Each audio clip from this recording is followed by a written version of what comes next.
Assalamualaikum warahmatullahi ta'ala wabarakatuh. Hari ini Senin tanggal 29 November 2021. Saya Mansur, mahasiswa PPG Universitas Islam Negeri Datuk Rama Palu, akan melakukan ujian kinerja UKIP gelombang kedua dengan identitas ini. Assalamualaikum warahmatullahi wabarakatuh. Waalaikumsalam warahmatullahi wabarakatuh. Bagaimana kabarnya anak-anak? Baik. Semoga hari ini kita selalu di dalam lindungannya. Amin. Baiklah, sebelum kita masuk ke materi, kita berdoa dulu. Dalam hal ini langsung dipimpin oleh Ketua Kelas. Silakan. Sebelum kita memulai KBM pagi hari ini, marilah kita berdoa bersama. Berdoa dimulai.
Abbas,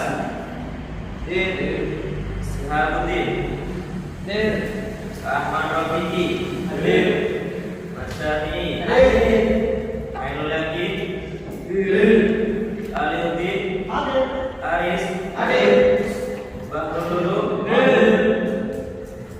Fauzan Nurilahi, Khairul Anam, Masaini, Khairul Soleh, Mas Hudi, Faisal Yamin, Raya. Terima kasih. Baiklah, pada kesempatan kali ini saya sedikit akan memberikan stimulus bagi kalian. Kita dalam setiap hari pasti akan bersinggung yang namanya dosa. Setiap menit, setiap detik, setiap jam kita selalu bersinggungan, akan selalu bertemu seperti itu dengan yang namanya dosa. Tapi dosa itu bisa kita dapat mengurangi ataupun bahkan menghapusnya. Itu dengan apa? Ya, dengan taubat. Bagaimana caranya kita untuk bertaubat?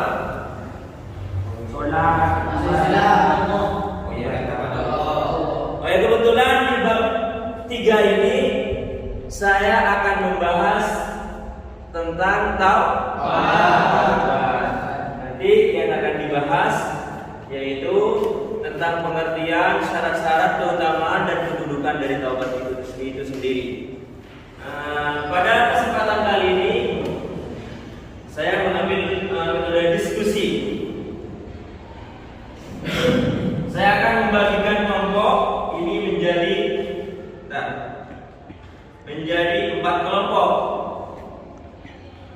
dari 27 siswa ini dibagi menjadi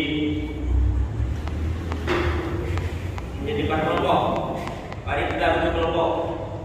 Ini kursinya di apa? Bangkunya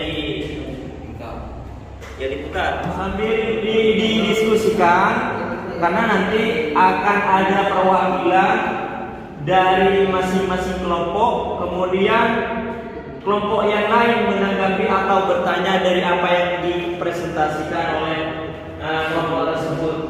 Jadi dipersiapkan pertanyaan juga ini, karena ini untuk kelompok, terus siapkan pertanyaan untuk kelompok yang lain seperti itu.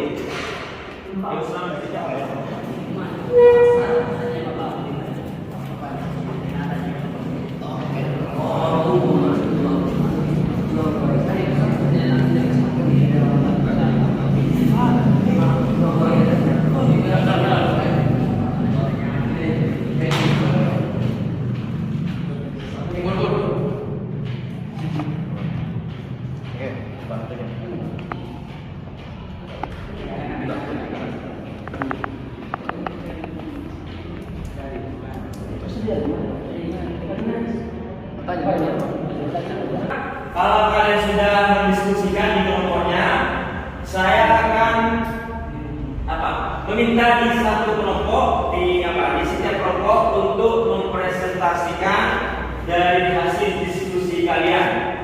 Kemudian kelompok yang lain nanti menanggapi atau bertanya terhadap presentator.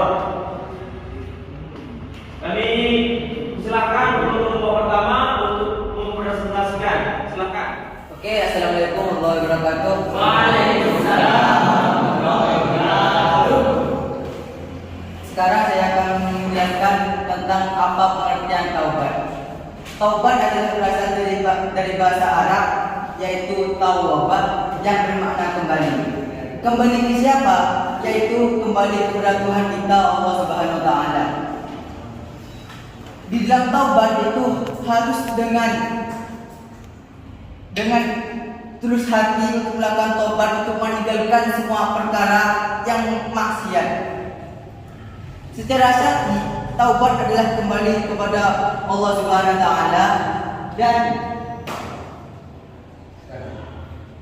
menganggapnya buruk, menyadari perbuatan maksiatnya, tidak akan mengulanginya dan memperbaiki apa yang bisa dibagi kepada kembali dari amalnya. Jadi jika kita seorang ahli maksiat, ahli zina, kita harus segera taubat. Karena jika kita tidak bertaubat dan ajal menjemput kita, maka kita akan masuk neraka. Tapi mungkin dari kelompok yang lain ada yang mau bertanya atau menanggapi dari apa yang sudah barusan oleh kelompok pertama dipresentasikan. Silakan kelompok yang lain. Ya. Assalamualaikum warahmatullahi wabarakatuh. Waalaikumsalam. Saya ingin bertanya kepada saudara Fahri. Kelompok berapa ini? Kelompok 4. Kelompok 4 ya. Anda menjelaskan tentang pengertian taubat. Saya rasa penjelasan Anda tentang pengertian taubat itu kurang lengkap. Jadi mohon pengertian taubat itu apa yang dinamakan taubat dan berasal dari bahasa apa dan menurut syar'i itu apa? Silakan dijelaskan. Artinya penjelasannya kurang begitu mengena terhadap saudara kelompok dari kelompok 4 ini. Silakan. Oke. Akan saya paparkan lagi apa itu pengertian taubat yang berasal dari bahasa Arab, yaitu tawabah, yang artinya kembali. Itu menurut bahasa Arab. Tapi menurut syar'i adalah meninggalkan dosa karena takut pada Allah, menganggapnya buruk, menyesali perbuatan maksiatnya. Kita tuh menyesali jika kita melakukan sebuah maksiat, kita tuh sadar dan segera bertaubat. Itu adalah dinamakan dengan syar'i. Iya, terima kasih. Itu tanggapan barusan yang dilakukan oleh kelompok pertama. Selanjutnya kami pindah ke kelompok yang kedua untuk mempresentasikan dari hasil diskusinya. Perwakilan dari kelompok 2, silakan. Oke, assalamualaikum warahmatullahi wabarakatuh. Waalaikumsalam. Baik, pada hari ini saya akan menjelaskan bab 3 dari pelajaran kita, yaitu tentang bertaubat. Nah, pada bab 3 pada buku kita itu menjelaskan tentang ayo bertaubat. Kita masih memiliki apa yang disebut dengan taubat. Taubat secara bahasa berasal dari bahasa Arab yang bermakna taub, yang artinya kembali. Kembali pada apa? Kembali pada Allah Subhanahu wa taala. Kembali dari apanya? Yaitu meninggalkan hal-hal yang berbau dosa dan meninggalkannya kembali kepada Allah, dan meninggalkan lainnya kembali kepada hal yang diinginkan.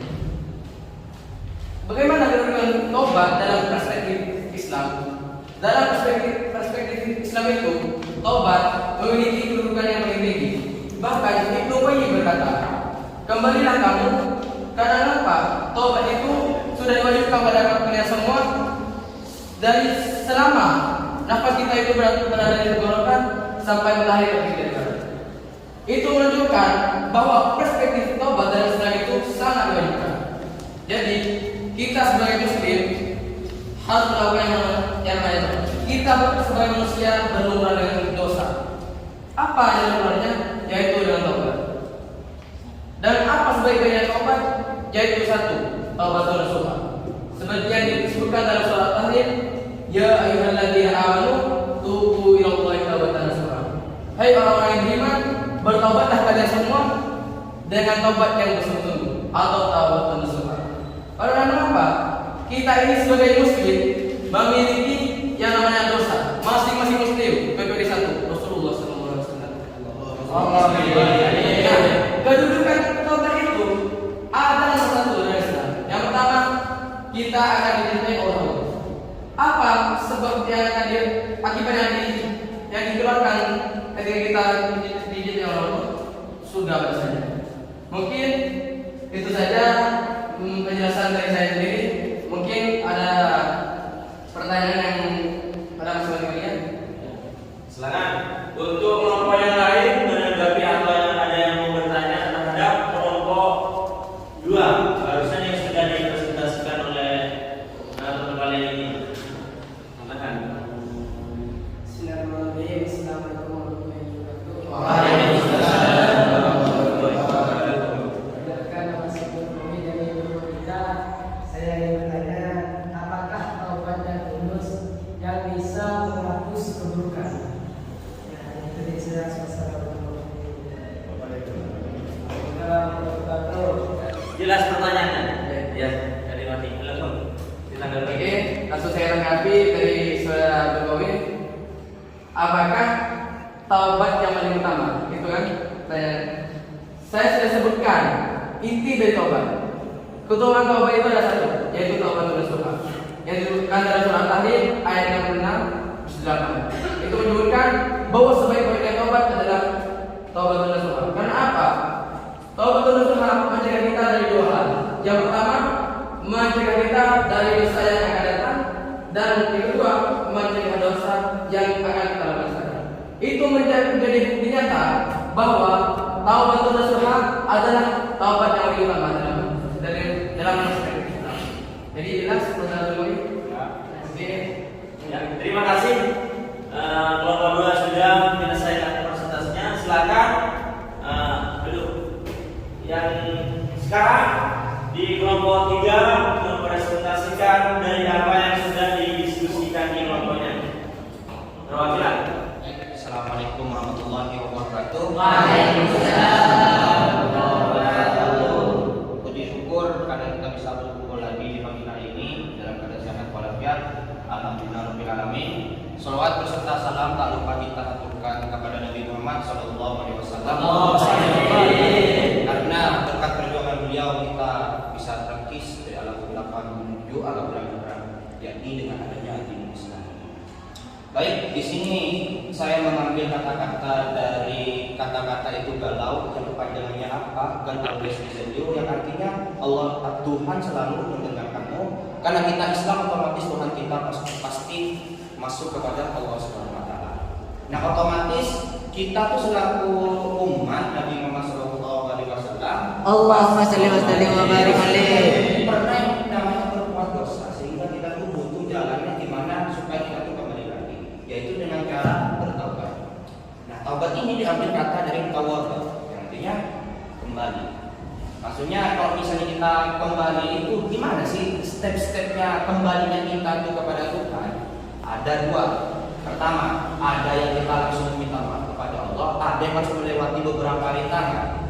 Salah satunya adalah jika kita memiliki dosa kepada suatu orang, pada seseorang, tetapi kita memohon kepada Allah, meminta maaf kepada Allah, tapi orang yang kita salahi tidak kita maaf, orang yang kita salahi tidak memaafkan kita, maka kita selamanya Allah tidak akan memaafkan kita. Itu saja. Nah, di sini dalam taubat ini pertama itu ya kita ketahui dulu Tuhan kita yaitu Allah Subhanahu wa taala Maha Pengampunan. Kembali kepada ceritanya Nabi Adam dan Siti Hawa, yaitu pada masa dulu ketika nenek moyang kita itu memakan buah putih, sehingga hakikat memakan buah putih dituruti ke surga dan mendapatkan dosa. Namun karena Siti Hawa dan Nabi Adam meminta maaf kepada Allah Subhanahu wa taala dan memohon, karena Allah sebagai Maha Pengampun lagi Maha Penyayang, maka seluruh dosanya maka dihapuskan. Nah, dari sini saya mengambil firman dari Allah Subhanahu wa taala dalam surat Al-Hujurat ayat 49, wa man lam yatub fa ulaika humudz zalimun. Barang siapa yang tidak bertaubat maka ialah mereka yang zalim. Jika kita hanya berbuat dosa, hidup yang enak melakukan apa-apa, kita tidak merasa apapun, nah itu kita termasuk kepada zalim. Kita sudah di stempel, kita tuh sudah dikasih tanda bahwa kita tuh sudah tidak ingat Tuhan dan tidak memiliki Tuhan sama sekali. Orang-orang kafir aja memiliki Tuhan sehingga minta maaf kepada Tuhan yang kalau berbuat salah itu orang yang non-muslim. Apalagi kita yang agama murni, yang agama asli, yang agama memang benar, masa kita gak ada lautan buat minta maaf kan? Ingat ya, galau, God unless listen you, yang artinya Allah Tuhan selalu mendengarkan kita. Diambil dari kata-kata itu. Nah, itu sebagai lowongan kepada kita untuk berkata kepada Tuhan. Tapi ada lagi ya, kata saya tadi, maaf itu ada langkahnya. Kalau kita berbuat dosa kepada satu orang, maka kata maaf tersebut Allah tidak akan memaafkan sebelum orang itu memaafkan. Tetapi jika kita berbuat salah kepada Allah, maka kita cukup dengan memohon maaf dan jangan mengulanginya lagi dan berkata istighfar dan bersaminah. Mungkin ini yang bisa saya sampaikan dengan sedikit-sedikitnya.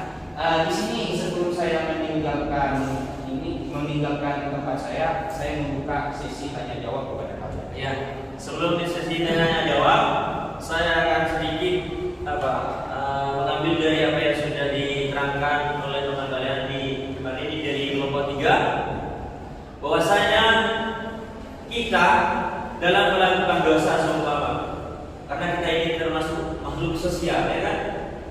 Itu berarti pasti ada hubungannya dengan manusia. Hablum minan nas. Selain hablum minallah juga hablum minan nas. Ada hubungannya dengan manusia. Tak terkecuali dalam melakukan dosa, maka kita sebelum kita ketika kita akan bertaubat, maka juga hablum minan nasnya juga diperbaiki dengan meminta maaf seumpama kalau kesalahannya berbentuk fitnah, memunjingnya ataupun yang lain semacamnya. Dan jika berbentuk materi seumpama utang piutang, dicuri barangnya seumpama, maka harus menggantinya seperti itu. Ya, kelompok 3 mempersilahkan bagi kelompok yang lain untuk menanggapi atau bertanya. Silakan yang mau bertanya. Oke, assalamualaikum warahmatullahi wabarakatuh. Nama saya Ahmad Saidi, perwakilan dari kelompok 1. Saya ingin bertanya pada saudara Muzammil, ada berapa syarat-syarat taubat? Mungkin itu dari saya. Assalamualaikum warahmatullahi wabarakatuh. Menanggapi syarat-syaratnya dari kelompok 3 menanggapi syarat-syarat taubat. Silakan. Untuk syarat-syarat taubat ini saya akan menjawab. Pertama, kita tuh harus beragama Islam. Karena kata saya Ustaz, Allah itu Maha Pengampun lagi Maha Penyayang. Tetapi kalau menurut agama kita sendiri, orang kafir itu walaupun bertaubat sampai kapanpun tidak akan diterima sebelum masuk Islam. Yang kedua adalah menyesali perbuatannya. Jika kita sudah menyesali perbuatan kita terus sadar, maka kita tuh tidak akan mengulanginya lagi. Yang ketiga, selalu beristighfar kepada Allah SWT jika dosanya itu adalah berbentuk kepada Allah. Mau seperti apapun, maka kita harus minta maaf kepada Allah. Astagfirullah, dan astagfirullah. Dan yang keempat itu jangan mengulanginya lagi. Kita jangan mengulanginya lagi apa yang sudah kita perbuatkan, dan selalu ingat kepada Allah SWT disebabkan ini. Dan juga yang terakhir adalah dari segi bentuk kita yang dalam kehidupan, ubah dari segi kehidupan kita. Cara-caranya dalam kita melangkah atau bertaubat itu dari segi kehidupan kita dulu kita lihat, lalu kita sesuaikan dengan hal tersebut dan berbuatlah lebih baik dari sebelumnya, dan jangan ulangi apa yang sudah Anda perbuatkan, dan selalu ingat kepada Allah beserta Rasulullah Shallallahu Alaihi Wasallam. Ini yang bisa saya sampaikan, kurang lebihnya saya mohon maaf jika tidak sempurna, karena makhluk Allah manusia. Akhirul kalam, wassalamualaikum warahmatullahi wabarakatuh. Waalaikumsalam warahmatullahi wabarakatuh. Cukup jelas apa yang dijawab dari kelompok 3? Ya, jelas. Selanjutnya kami persilakan untuk kelompok 4 mempresentasikan dari apa yang sudah didiskusikan. Assalamualaikum warahmatullahi wabarakatuh. Waalaikumsalam. Pada saat ini saya berbagi dari kelompok 4 akan menjelaskan tentang materi taubat. Tapi sebelumnya pertama-tama marilah kita panjatkan puji syukur kita kepada Sang Hyang Rabbi karena telah memberikan kepada kita semua kesehatan dan kesehatan pada saat ini.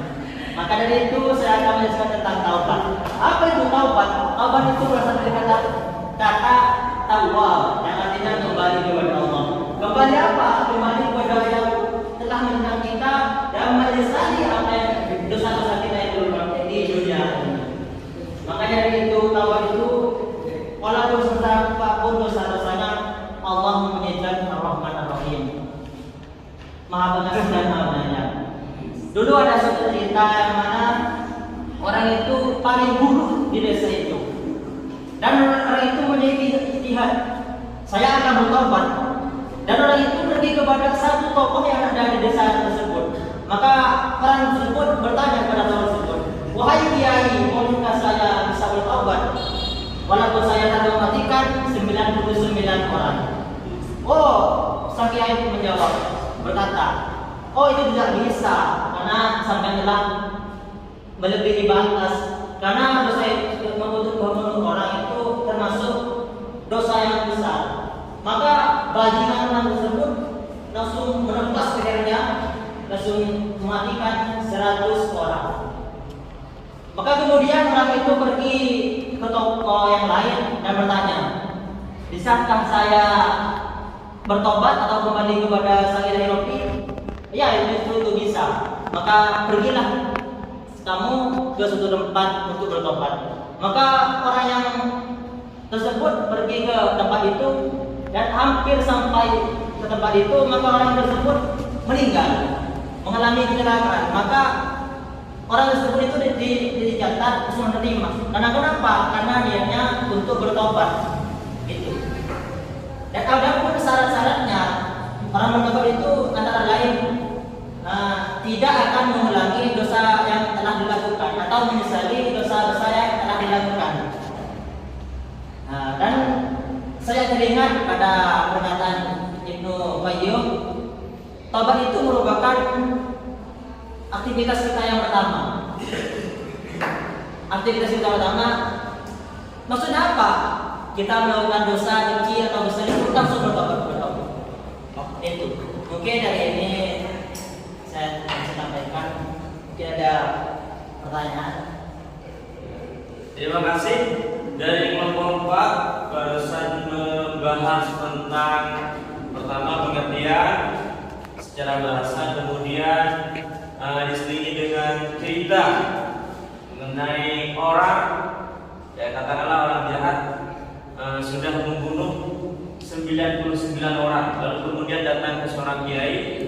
bertanya, bagaimana ini? Karena saya ini sudah melakukan pembunuhan sebanyak itu. Lalu kemudian ditanggapi oleh sang kiai bahwasanya tidak bisa karena sudah melampaui batas seperti itu. Lalu kemudian ini menjadi apa? Korban berikutnya, artinya itu 100. Lalu kemudian orang yang tersebut pulang dan meninggal. Pulang sebelum pulangnya untuk bertaubat.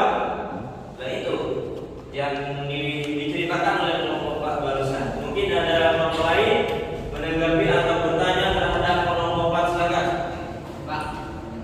Bismillahirrahmanirrahim. Assalamualaikum warahmatullahi wabarakatuh. Waalaikumsalam warahmatullahi wabarakatuh. Saya akan bertanya kepada saudara Umar. Pertanyaan saya adalah apa yang akan terjadi jika ada seseorang yang sudah bertobat tapi masih saja melakukan hal-hal maksiat atau melakukan dosa lagi? Mungkin Assalamualaikum warahmatullahi wabarakatuh. Cukup jelas pertanyaannya. Ya, langsung menanggapi. Baik, saya akan menjawab dari perwakilan kelompok 2 bahwasanya setiap orang itu jika bertaubat dan terus mengulangi kesalahannya, maka itu seperti mengulang-ulangkan Allah, memperbaikan Allah. Bertobat, besoknya atau lagi melakukan dosa lagi. Itu seperti mengulang-ulangkan Allah. Sama seperti kita, jika kita mempunyai teman berjanji kepada kita, mempunyai rahasia dan berjanji kepada kita untuk tidak membocorkan rahasia tersebut. Jika tahu orang yang yang mendengarkan rahasia kita terus mengabari kepada orang lain, maka kita akan menyesal, maka kita akan benci. Allah pun juga akan benci kepada kita. Jelas. Cukup jelas apa yang ditanggapi oleh kelompok Pak? Jelas. Saya akan sedikit menyimpulkan dari presentasi dari presentator keempatnya, kemudian dari pertanyaan-pertanyaan yang sudah disampaikan oleh kalian. Secara keseluruhan kalian membahas tentang pengertian taubat secara bahasa, yaitu taubat, ya kan? Yang mana artinya kalau di bahasa Indonesia yaitu kembali. Itu secara bahasa. Kembali artinya ini, kalau disyariatkan kembali ke jalannya Allah, menyesali dari apa yang telah diperbuatnya, kemudian melakukan hal-hal yang hal-hal yang dianjurkan oleh Allah, oleh syariat. Kemudian selalu beristighfar, memperbanyak istighfar. Itu merupakan hakikat dari taubat. Itu hakikat dari taubat, menyesali dari apa yang telah diperbuatnya, seperti itu. Terus kemudian dalam kesimpulan pembelajaran hari ini kita lihat di depan, yaitu taubat merupakan bentuk penyesalan seorang hamba terhadap perbuatan yang ia lakukan. Tentunya perbuatan-perbuatan yang dilarang ataupun perbuatan maksiat, yaitu menyesali dari apa yang telah dia perbuat, seperti itu. Kemudian seorang mukmin selalu beristighfar agar kesalahan yang ia lakukan, baik zahir maupun yang batin, Allah memaafkan. Jadi walaupun kita terkadang tidak merasa, ya kan, bahwasanya perbuatan itu perbuatan yang dosa. Umpamanya hal yang sepele, kita ketika berangkat dari pondok, berangkat ke sekolah, kemudian di perjalanan ada seorang gadis gitu, ada wanita, kemudian kalian menoleh, itu kan dosa yang kalian anggap biasa, ya.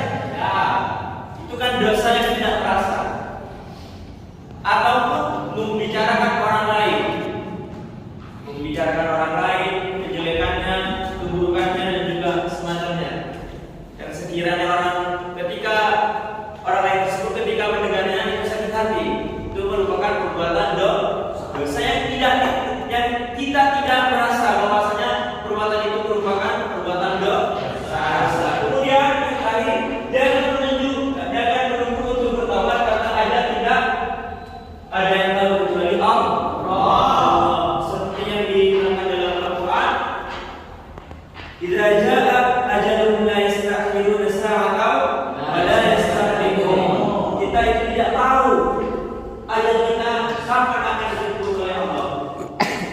Ketika ajal ini sudah sampai, maka tidak akan lulus. Di dalam Al-Quran yang sudah saya bacakan barusan, saatan, walaupun hanya sesaat, wala yastaqdimun, dan tidak akan maju seperti itu. Kita jangan menunggu. Selalu bertaubat, beristighfar, menyesali, kemudian tidak mengulangi dari apa yang telah kita lakukan.